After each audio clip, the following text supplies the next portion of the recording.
Balik kulungan ang di umano'y tulak ng shabu na si Joseph Laganina matapos mabilhan ng shabu sa buy-bust operation kagabi sa Barangay Karuhatan, Valenzuela. Tinatayang 30,000 pesos ang nakuhang droga sa suspect. Nakuha rin ng 3,000 pesos na buy-bust money at mga drug paraphernalia.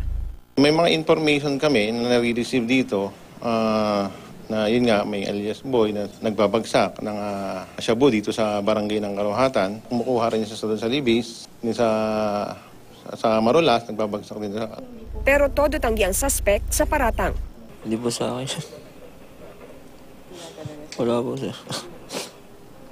Hinihintay lang daw niya sa kalsada ang isang kaibigan para makipag-inuman nang bigla siyang damputin ng mga pulis. Tanging ang passport lang daw ang pagmamayari niya sa mga di umano'y nakuhang gamit. Kalalaya lang ni Laganina noong Marso matapos makulong ng halos 2 taon dahil din sa iligal na droga. Wala din po ako kasalanan nun. Bakit po kayo nakulong noon? Tinuro lang po ako.